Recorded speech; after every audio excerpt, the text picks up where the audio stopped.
Hello, today I'm going to show you how to use an alcohol sensor device like this here.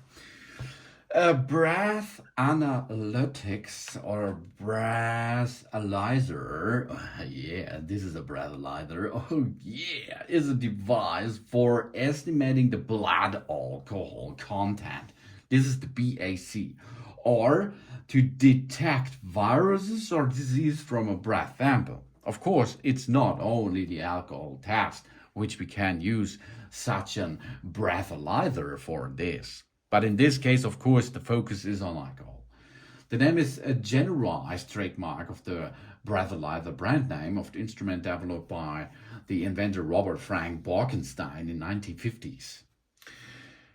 The way to check this is really important because if you drive and drink or drank, that's not good because this might go and you make often traffic jams and so on. That's not good for you and for the others out there.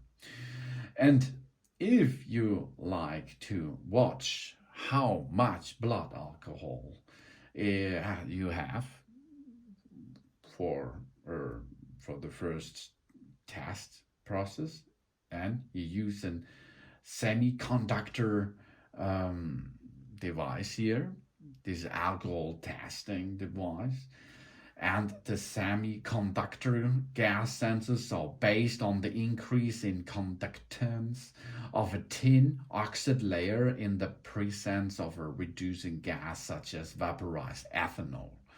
They are found in inexpensive breathalyzers, and their stability is not as reliable as full cell instruments, of course. But you can use that. But it is alleged that products such as mouthwash or breath spray can fool the breath machines by significantly raising test results. For example, Listerine mouthwash contains 27% of alcohol.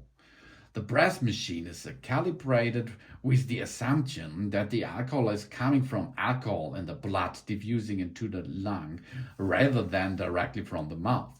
So it applies a partial ratio of 2,100 to 1 in computer blood alcohol concentration, resulting in a false high test reading.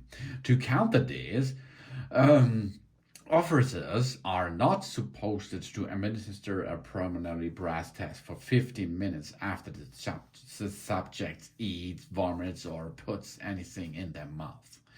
In addition to most instruments requires that the individual be tested twice at least 2 minutes apart.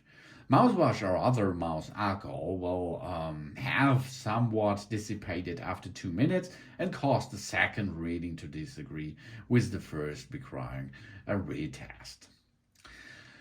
How we can test this? How we can test is really easy, okay? In this case, I told you before, it is a semiconductor device. We have here mouthpiece and the alcohol test device.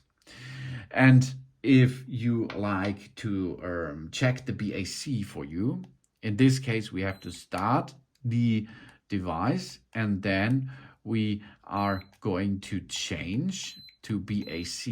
Let's go to BAC. Here we are. This is BAC mode. And if we change this, we can dock the mouthpiece on the device, push start, and now it we have to wait 15 up to 20 seconds because this semiconductor needs 200 up to 400 degrees Celsius and temperature inside. So and then we blow into the mouthpiece.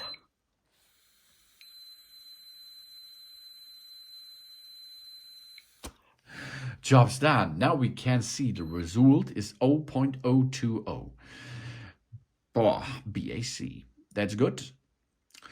And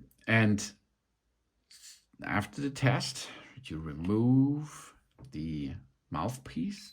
Then you can clean the mouthpiece again, and you can see the the test device, the breathalyzer is switched off automatically. So easy you can handle such a device, because nearly all kind of devices out there, breathalyzer, are working the same process. Thanks for watching. Please subscribe me and give me a positive feedback, and I hope to see you again on my channel. Soon.